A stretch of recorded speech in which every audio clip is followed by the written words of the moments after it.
أعوذ بالله السميع العليم من الشيطان الرجيم. بسم الله الرحمن الرحيم. ومن يشرك بالله فكأنما خر من السماء فتخطفه الطير أو تهوي به الريح في مكان سحيق.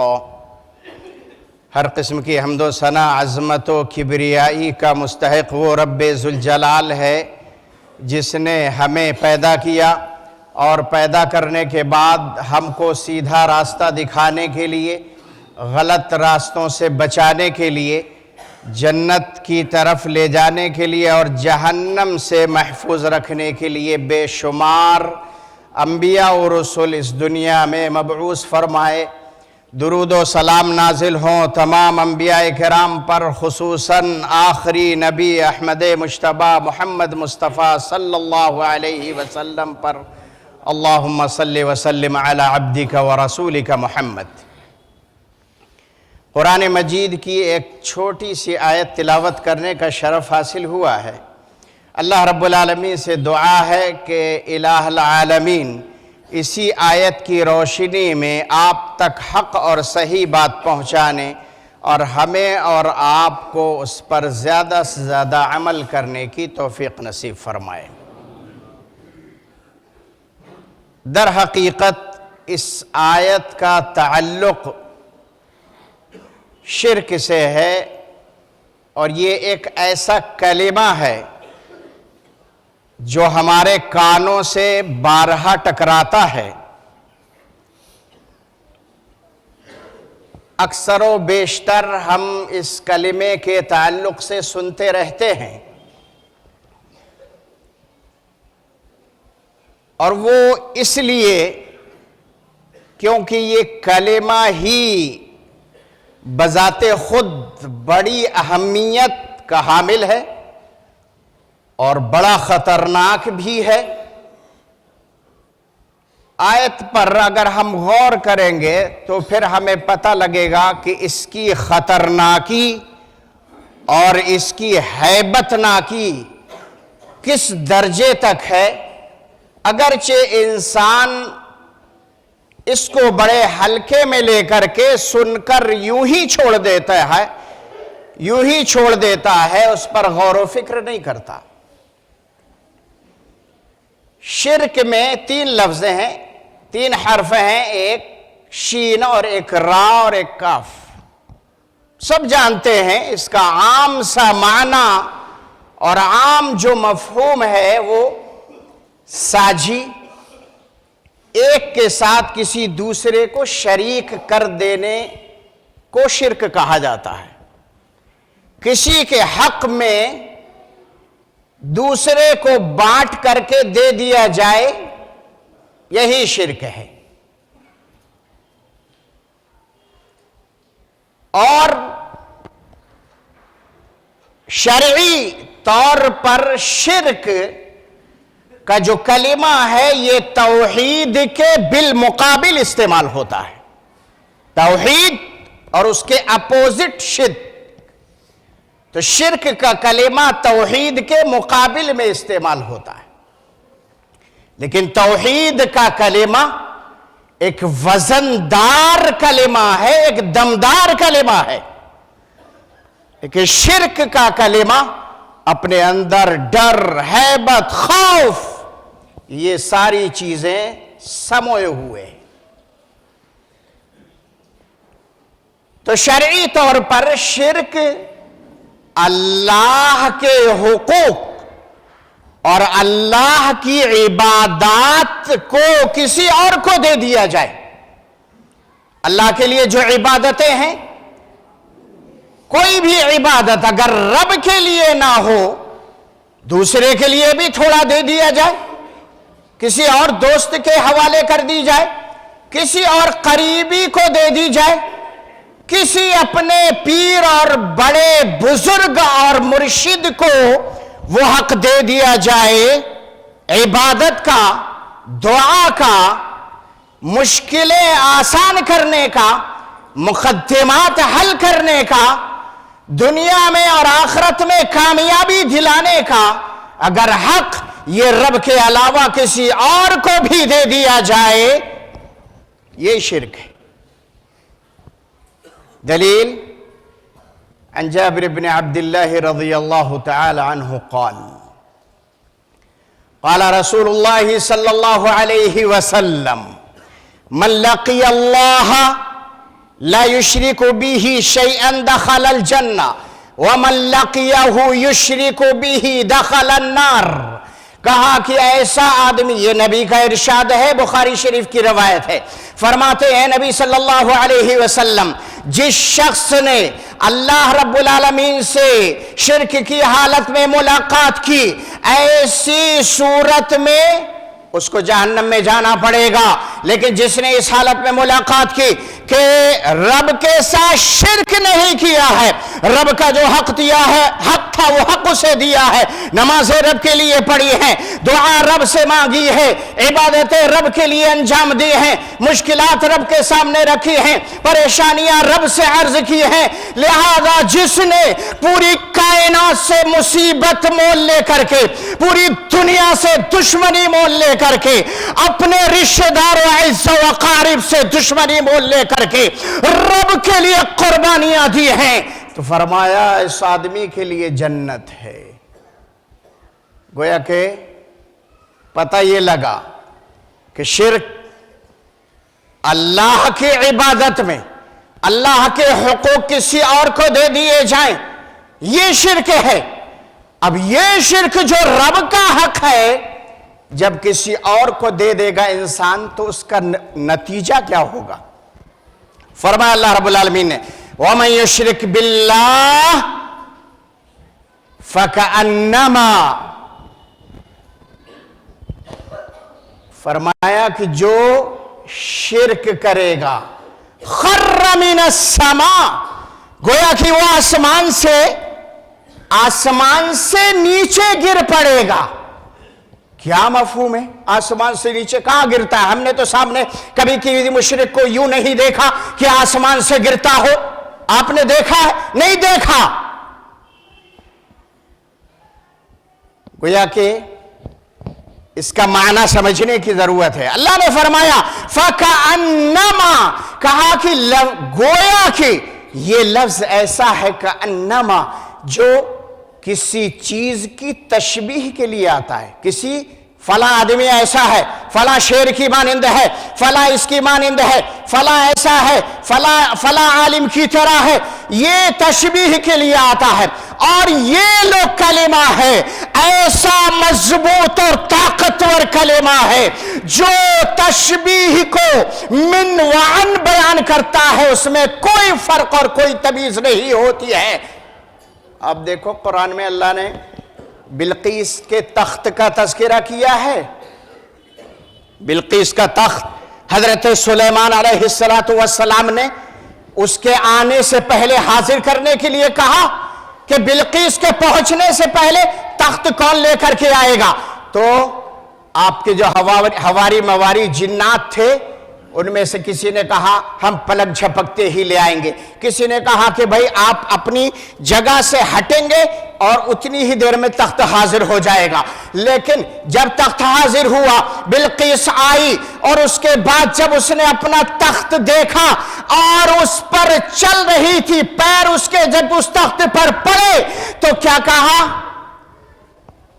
قالت كأنه ہوا،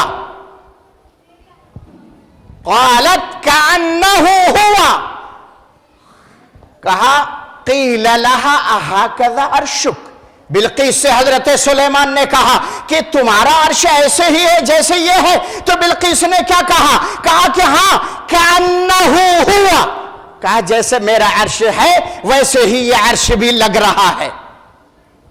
كأن، گویا کہ مشرک جو شرک کرتا ہے، اللہ کے ساتھ کھلواڑ کر رہا ہے، ایسا آدمی فَكَأَنَّمَا، گویا کہ وہ گرتا ہے خرا، بہت زبردست کلمہ استعمال کیا ہے قرآن میں. اگر غور کریں، اگرچہ ہمارے پاس فرصت بہت کم ہے، موبائلوں نے وہ وقت ہمارا لے لیا ہے، لیپ ٹاپ نے لے لیا ہے، کھیل کود نے لے لیا ہے، گیموں میں ہم اپنے قیمتی اوقات کو برباد کر دیتے ہیں، لیکن قرآن میں غور کرنے کی ہمیں شاید فرصت نہیں ملتی، قرآن کی تلاوت کرنے کی فرصت نہیں ملتی. چاہے جائے کہ ہم اس میں غور و فکر کریں. ایک لفظ ہے اور اس ایک لفظ میں اتنے معانی سموئے ہوئے ہیں کہ آپ دنگ رہ جائیں گے. اللہ نے کہا خرا. خرا جب میں پڑھ رہا ہوں یا آپ پڑھیں گے تو خا عجیب بھاری سی آواز نکل رہی ہے، خا موٹی سی آواز نکل رہی ہے.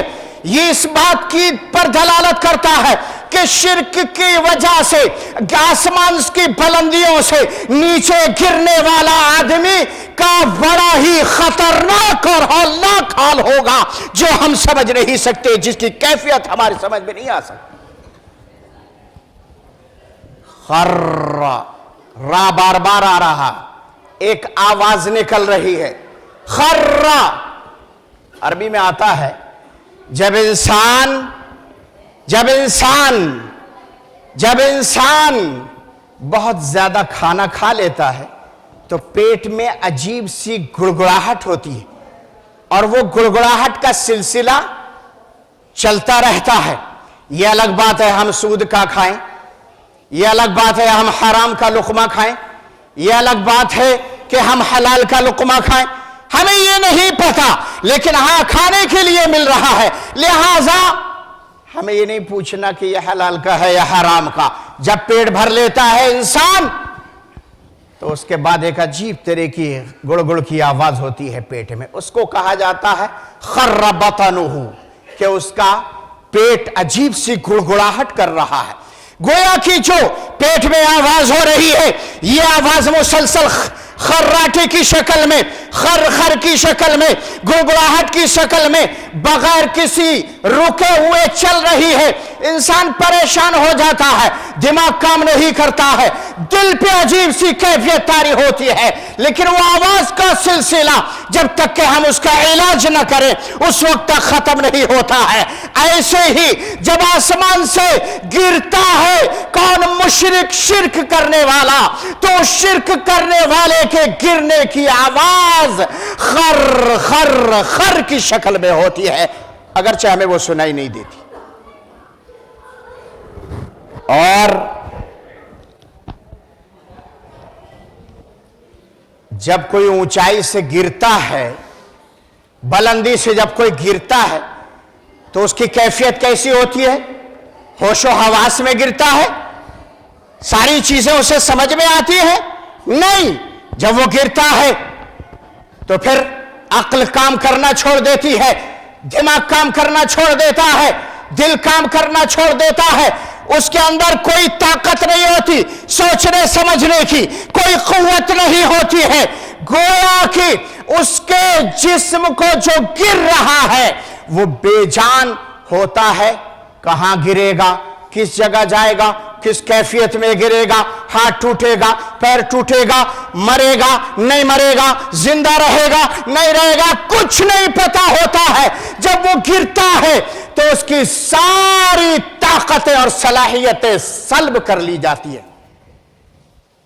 ایسے ہی مشرک کا حال ہوتا ہے کہ جب گرتا ہے شرک میں آسمان کی بلندی سے تو پھر اسے پتہ نہیں ہوتا، عقل کام نہیں کرتی ہے، اس کی دل کام نہیں کرتا ہے، ساری صلاحیتیں اس کی چھین لی جاتی ہیں. ہاں لیکن اس کو سمجھ میں آتا مولانا صحیح تو کہہ رہے کہ شرک مت کرو، لیکن ہمارے امام صاحب کہتے کہ نہیں ہمیں یہ کرنا ہے، یہ فاتحہ ہے، یہ نیاز ہے، یا یہ نذرانہ ہے، یا یہ ہے یا فلاں ہے. ہاں وہ سمجھتا ہے گرنے سے پہلے، لیکن جب شرک میں لت پت ہو جاتا ہے تو دماغ ساری چیزیں اس کی کام کرنا چھوڑ دیتی ہے، گرتا چلا جاتا ہے. کہاں گرے گا کوئی پتہ نہیں ہے، کس جگہ گرے گا اسے نہیں پتا. ہاتھ پیر ٹوٹیں گے تو شرک کرنے والے کا پتہ نہیں ہوتا ہے، کہ کہاں جا کر کے ہلاکت کے کون سے گڈھے میں گرے گا، بربادی کے کون سے سوراخ میں جا کر کے دفن ہو جائے گا، مرے گا، زندہ رہے گا، اس کی کوئی حیثیت باقی بھی رہے گی یا نہیں رہے گی، اسے کچھ پتہ نہیں ہوتا، ہر چیز سے جاہل ہوتا ہے۔ اور ایسے حالات میں کہتے ہیں فَكَأَنَّمَا خَرَّ مِنَ السَّمَاءِ، آسمان کی بلندی سے گرتا ہے، آسمان کی اونچائی سے گرتا ہے۔ خرہ کے مطلب گرنا اور آسمان کی اونچائی سے گرنا دونوں عجیب سی بات نہیں لگ رہی ہے آپ کو؟ خرہ کا مطلب ہی یہی ہے کہ اونچائی سے گرنا، پھر اللہ نے کہا من السما، آسمان کی اونچائی سے گرنا۔ یہاں یہ بتانا چاہتا ہے رب ذوالجلال کہ توحید بلندی کا نام ہے، توحید سربلندی کا نام ہے، توحید اونچائی کا نام ہے، توحید امن و امان کا نام ہے، توحید سلامتی کا نام ہے، اور شرک ہلاکت و بربادی کا نام ہے، شرک نیچے گرنے کا نام ہے، شرک برباد ہونے کا نام ہے، شرک اپنے آپ کو ضائع کرنے کا نام ہے۔ تو اللہ نے آسمان کا لفظ لا کر کے یہ بتایا کہ توحید ہی بلندی ہے جو انسان کو اوپر اٹھاتی ہے، جو انسان کا سر شان سے اونچا کرتی ہے، جو انسان کو سر اٹھا کر جینے کا سلیقہ دیتی ہے۔ لہذا یہاں لفظ سما اس بات کی طرف اشارہ کر رہا ہے کہ توحید میں لوگوں اپنے آپ کو رچا بسا لو، جکڑ لو، توحید کے شکنجے میں اگر بلندی حاصل کرنا ہے، اونچائی پر پہنچنا ہے، نام کمانا ہے، روشنی اور روشن راستے تک پہنچنا ہے، تو وہ کہاں ملے گا؟ توحید میں۔ فَتَخْطَفُهُ الطَّيْرُ، کہا کہ ایک مشرک آدمی آسمان کی بلندی سے نیچے گر رہا ہے، اسے پتہ نہیں ہے، عقل کام نہیں کر رہی ہے، ہاتھ کام نہیں کر رہا ہے، پیر کام نہیں کر رہا ہے، ایسی حالت میں فَتَخْطَفُهُ الطَّيْرُ، پرندہ آتا ہے اچک کر کے لے جاتا ہے۔ ہاں پھر کیا حالت ہوگی اس کی؟ ایک پرندہ آیا، چیل آئی، کوا آیا، کوئی اور بڑا پرندہ آیا، باز آ گیا اور اس آدمی کو اچک کر کے لے گیا، پھر تو اور بری حالت ہے۔ ایک تو ویسے نیچے گر رہا ہے، عقل کام نہیں کر رہی ہے، دماغ کام نہیں کر رہا ہے، اس کے بعد آیا کوئی چیل نما پرندہ اور اچک کر کے لے گیا، تو پھر کیا کیفیت ہوگی اس کی؟ اور پرندہ جب اڑتا ہے کسی کو لے کر کے تو وہ بتا کے جاتا ہے کہ میں کہاں جاؤں گا اس کو لے کر، وہ کہاں جائے گا، کون سی جھاڑی اور جھکاڑ میں لے کر کے جائے گا، کس جگہ جا کر کے اس کو نوچے گا اور کھائے گا، یہ نہیں پتا ہوتا۔ اب پرندہ خود نہیں سمجھتا ہے، وہ اپنا اڑتے اڑتے ہی فیصلہ کرتا ہے کہ مجھے کہاں جانا ہے۔ تو کیفیت ذرا آپ ذہن میں پیدا کیجئے اور سمجھیے کہ مشرک آدمی آسمان سے گر رہا ہے، اسے خود پتا رہی ہے میرے ہاتھ کہاں ہے، میرا پیر کہاں ہے، میرا جسم کہاں ہے، آیا پرندہ اور اچک کر کے لے گیا، تب تو اور زیادہ خطرناک ہو گیا، کیونکہ پرندہ اب لے کر کے کہاں جائے گا، کس جگہ پھینکے گا، کون سے گڈھے میں جا کر کے اس کو پھینکے گا۔ اور یہی حال ہے آج ہم مسلمانوں کا۔ یہاں سے ایک آدمی اعلان کر رہا ہے کہ حق میرے پاس ہے، یہاں ایک آدمی اعلان کر رہا ہے کہ حق میرے پاس ہے، یہاں دوسرا آدمی اعلان کر رہا ہے کہ حق میرے پاس ہے، آؤ جنت میرے پاس ہے، اچک کر کے لوگوں کو راستوں سے لے جاتے ہیں، شرک کے گڈھوں میں ڈھکیل دیتے ہیں، نذر و نیاز کے نام پر، اور سار دوسرے چراغ اور فاتحہ خوانی کے نام پر لوگوں کو نہ جانے کس کس چیز میں ملوث کر دیتے ہیں۔ کتاب و سنت کی روشنی سے دور کر کے، توحید سے دور کر کے، راستے سے اچک کر کے لے جاتے ہیں۔ شیطان اچک کر کے لے جاتا ہے۔ وَإِنَّ الشَّيَاطِينَ لَيُوحُونَ إِلَىٰ أَوْلِيَائِهِمْ لِيُجَادِلُوكُمْ، کہا کہ شیاطین اپنے دوستوں کو خبر کر دیتے ہیں کہ جاؤ فلاں آدمی آ رہا ہے، فلاں آدمی آ رہا ہے، شرک کرنے والا ہے، لہذا شیطان اچک کر کے لے جاتا ہے اور گڈھے میں جا کر کے پھینک دیتا ہے۔ دوسری بات، جب پرندہ اچکتا ہے اور گرنے والے کو اپنے پنجے میں جکڑتا ہے تو اس وقت کدھر جاتا ہے؟ ایک ہی سمت میں چلتا ہے، وہ ایک ہی طرف، ایک طرف جا کر کے چلتا ہے، سامنے سے کوئی دوسری چیل نہیں آئے گی، یا دوسرا پرندہ نہیں آ رہا ہے جو اس سے جھگڑا کر رہا ہے، کوئی مقابل نہیں ہے، دھڑام سے جا کر کے گرے گا سیدھے. کیوں؟ میرے کہنے کا مقصد یہ ہے کہ اگر سامنے سے کوئی دوسری چیل آ جائے تو ممکن ہے وہ طاقت اس طاقت کو روک لے، گرنے والے کو بچا لے، اور وہ طاقت توحید کی طاقت ہوگی. اگر سامنے سے آ جاتی ہے اور اس مشرک کو بچا لیتی ہے، لیکن جب اوپر سے گرتا ہے تو ایک ہی جہت میں چلا جاتا ہے، کوئی اس کا مقابل نہیں ہوتا، کوئی بھی اس کو روکنے والا نہیں ہوتا، اور خطرناک ہو جاتا ہے معاملہ. فَكَأَنَّمَا خَرَّ مِنَ السَّمَاءِ فَتَخْطَفُهُ الطَّيْرُ أَوْ تَهْوِي بِهِ الرِّيحُ، کہا کہ ہوا اس کو جہاں چاہے پھینک دے، برباد کر دے. پرندہ اچک لیتا ہے، اور وہ جب گر رہا ہوتا اگر پرندے نے نہیں اچکا تو پھر ہوا، آندھی جو چل رہی ہے وہ کہیں بھی جا کر کے گرا سکتی ہے، کسی بھی جگہ وہ آدمی ڈوب سکتا ہے، کہیں بھی جا کر کے برباد ہو سکتا ہے.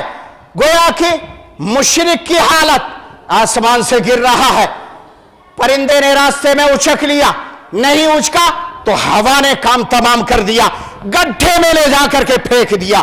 یہ ایک مشرک کی حالت ہے کہ شرک کرنے والا آدمی کیسے برباد ہوتا ہے اور اس کا انجام کیا ہوتا ہے. لہذا اگر کسی شخص نے شرک کیا، ایمان اور عقیدے کو مضبوطی سے نہیں پکڑا، توحید کا دامن نہیں تھاما، وہ بلندی کو نہیں چن رہا ہے بلکہ زمین کو چن رہا ہے، بربادی کو چن رہا ہے، ہلاکت کو چن رہا ہے، نیچے کی طرف بھاگنے کی کوشش کر رہا. اور مفسرین نے لکھا ہے کہ معاشرے میں آج اتنے شکوک و شبہات ہیں جو لوگوں کے ذہن میں ڈالے جا رہے ہیں زہر کی شکل میں گھور کر کے، اور وہ دین سے فرنٹ ہو رہے ہیں، دین سے دور بھاگ رہے ہیں، دین سے کوئی دلچسپی نہیں ہے، اور خاص طور سے توحید سے. لہذا شرک کرنے والے آدمی کے ذہن میں شکوک و شبہات بڑی جلدی گھر کر لیتے ہیں. ہاں، کیونکہ وہ میری بھی سنتا ہے، آپ کی بھی سنتا ہے. کون ہے بھائی؟ ارے میرا علامہ صاحب ہے فلاں. ایک مرتبہ ایک شیخ صاحب تھے، بہت بڑے مناظر اسلام.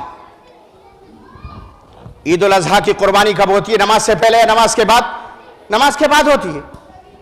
انہوں نے ایک سال نماز سے پہلے قربانی کی، کھایا پکایا، اس کے بعد نماز پڑھی. مولانا ہے، بہت بڑے بہت بڑے. میں نے ان کے ایک مرید سے پوچھا، میں نے کہا کہ بھائی کیا بات ہے، حضرت ماشاءاللہ علامہ ہیں، مناظر اسلام ہیں، اچھے بڑے عالم مانے جاتے ہیں، ابھی تک تو عید کے بعد قربانیاں کیا کرتے تھے، آج کیا ہوا کہ انہوں نے عید سے پہلے قربانی کر دی؟ تو مرید نے کیا جواب دیا؟ اسی کو کہتے ہیں کہ آدمی دھوئیں میں لٹھ چلا رہا ہے یا دھوئیں میں تیر پھینک رہا ہے. کہا کیا کہا کہ اگر علامہ صاحب نے نماز سے پہلے قربانی کی ہے تو وہ غلط نہیں ہو سکتی. ہاں، یہ حال ہے، ایسا نہیں بننا ہے. رب نے دماغ دیا ہے، رب نے عقل عطا کی ہے، رب نے سوچنے سمجھنے کی صلاحیت دی ہے، رب نے ہمیں دل دیا ہے تاکہ ہم غور کریں اندھیرا کیا ہے، روشنی کیا ہے، اجالا کیا ہے، تاریکی کیا ہے، نور کیا ہے، اور توحید کیا ہے اور شرک کیا ہے، یہ سمجھنا ہے. ورنہ شرک کرنے والا گرتا چلا جائے گا، اندھیرے میں، دھوئے میں، تاریکی میں، ضلالت میں، گمراہی میں ٹپٹیاں مارتا رہے گا. اور کبھی غور نہ کیا تو پھر ایسے شخص کو جنت ملنا تو بہت دور کی بات.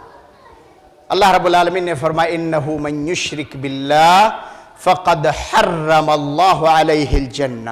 کہا جو رب کے ساتھ شریک کرے گا، جو رب کے ساتھ شریک ٹھہرائے گا، ایسا آدمی کہا جائے گا جہنم میں. جنت کو اللہ نے اس پر حرام قرار دے دیا ہے. ہم کس سے لڑ رہے ہیں؟ اس رب کی طاقت سے جو رب الا ان القوت الا ان العزت للہ جمیعا، جو رب غالب ہے، جو رب طاقتور ہے، جو رب اکبر ہے، جو پوری کائنات کا اکیلا حاکم ہے، جو پوری دنیا کا بادشاہ ہے، جب چاہے، جو چاہے، جس طرح چاہے، جس کو چاہے، جس عذاب اور جس مصیبت اور جس بیماری میں چاہے تو گرفتار کر لے. اس رب کی طاقت سے ہم لڑ رہے ہیں، اس رب کا حق ہم دوسرے کو دے رہے ہیں۔ ارے ہماری ایک کمزور طاقت، ہماری کوئی حیثیت بھی نہیں ہے، گندے پانی سے پیدا کیے گئے ہیں، انسان کمزور اور ضعیف ہے، اور اس کے باوجود ایسے رب سے جو پوری دنیا کا سب سے طاقتور ہے، اس سے ہم لڑ رہے ہیں، اس کے حقوق دوسروں کو دے رہے ہیں، اس کی عبادتیں دوسروں کے لیے انجام دے رہے ہیں۔ کس نے یہ اجازت دی؟ رب نے تو منع کیا ہے، نبی نے منع کیا ہے، ہم مانتے ہیں تو کس کو؟ رب ذوالجلال کو، اور اتباع کرتے ہیں تو محمد الرسول اللہ صلی اللہ علیہ وسلم کی۔ لہذا وہ رب کہتا ہے قرآن میں کہ شرک کرنے والا بربادی کے گڈھوں میں جا رہا ہے، جہالت کی تاریکیوں میں جا رہا ہے، اور توحید پر چلنے والا بلندیوں کے سفر کر رہا ہے۔ اب فیصلہ آپ کے ہاتھ میں ہے، بلندیاں چاہیے یا آپ کو گڈھے چاہیے، نیچے والا چاہیے، اوپر والا چاہیے۔ ہمیشہ آپ اچھا لینے کی کوشش کرتے ہیں دنیا کے معاملے میں۔ اگر آپ ابھی بازار میں جائیں اور آپ کو سبزی خریدنا ہو، مثلا آلو ہی خریدنا ہو، تو آپ کیا چلے جائیں گے آنکھ بند کر کے؟ پہلی دکان بازار میں جو رکھی ہوگی گئے اور اسی کے پاس سے خرید کر کے لے آئے اور گھر لا کر کے رکھ دی، یہ نہیں دیکھا آلو کیسے ہیں، اچھے ہیں برے ہیں، قیمت کیا ہے، نہیں دیکھا ہم نے، آنکھ بند کر کے ایسے لے لیں گے؟ نہ، یہ دنیا کا معاملہ ہے، ایسے ہم نہیں لیں گے۔ ایک دکان، دو دکان، تین دکان، چار دکان، پانچ دکان، ہر جگہ جائیں گے، پوچھیں گے کہ کیسے ہے بھائی آلو، کیسی کوالٹی ہے، قیمت کتنی ہے، سب سے اچھی کوالٹی دیکھیں گے، پیسہ کم دیکھیں گے، اس کے بعد کہیں جا کر کے موازنہ کر کے اس کے بعد ہم جا کر کے خریدیں گے۔ کیوں؟ ارے جاؤ آنکھ بند کر کے، تم جہاں سے چاہو آلو ہی تے ہو خرید لو۔ تو پھر دین کے معاملے میں جب قرآن آ گیا، مصطفیٰ کی حدیثیں آ گئی جو ہمارے لیے روشن ہدایت ہیں، ترکتکم علی المحجۃ البیضاء لیلھا کنہارھا۔ عرباض ابن ساریہ رضی اللہ عنہ کی روایت ہے کہ ہم نے ایسے راستے دیے ہیں تمہیں جہاں رات اور دن ایک سا ہے، رات اور دن ایک جیسا ہے، لہذا نبی کا بتایا ہوا راستہ، اللہ کا دیا ہوا راستہ روشن ہے، واضح ہے، بلندیوں کا راستہ ہے، اور باقی سارے راستے گمراہی کے ہیں۔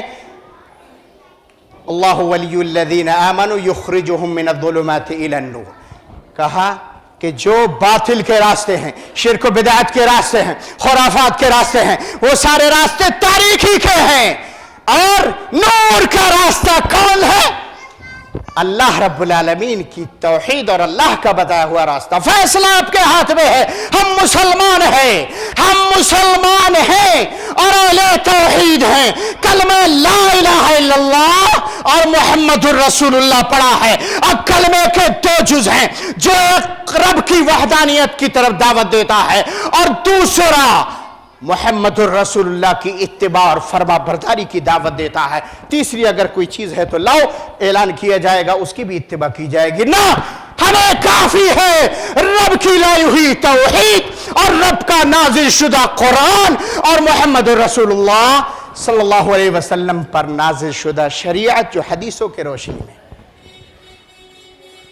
تو اگر گرنا ہے ہلاکت میں، بربادی میں، چن لو، لیکن ہم نہیں چنیں گے، ہمارے پاس عقل ہے، مسلمان ہیں ہم، کلمہ پڑھا ہے اور دل دیا ہے رب نے سمجھنے کے لیے، لہذا سمجھو روشنی کہاں ہے؟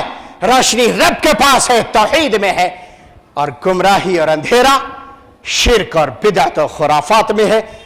آیت کے اندر اللہ نے فرمایا فی مکان سحیق، کہا کہ ایک دور جگہ جا کر کے ہوا پھینک دے گی اس کو۔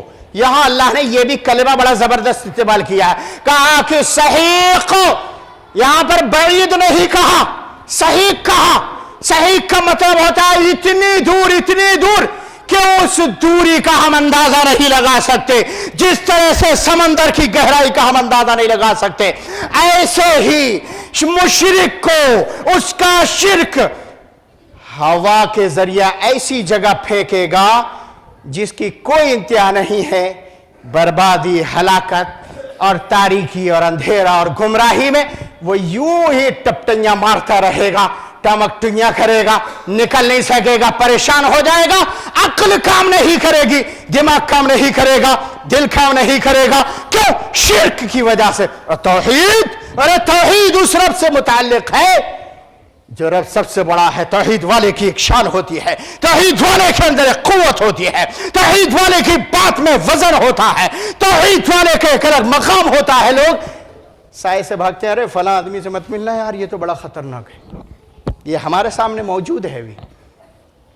اللہ ہمیں صحیح سمجھ عطا فرمائے، قرآن و سنت کو جاننے، پڑھنے، سمجھنے، اس پر غور کرنے کی توفیق نصیب فرمائے. الہ العالمین ہمارے اندر دین سے محبت پیدا فرما دے، ہمارے اندر توحید کا خالص جذبہ پیدا فرما دے. الہ العالمین ہمیں پکا موحد و مخلص بنا دے، شرک سے بچا لے، شرک کی گندگی اور تاریکی سے ہمیں دور رکھ. الہ العالمین ہم کو کامیابی اور سربلندی عطا فرما، اور ہمیں توحید پر تا حیات قائم رکھ، اور شرک سے ہم کو بچا، اور اسی میں ہماری کامیابی و کامرانی ہے. بارک اللہ لنا ولکم فی القرآن العظیم ونفعنی وإیاکم بما فیہ من الآیات والذکر الحکیم انہ تعالی جواد کریم ملک بر رؤوف الرحیم.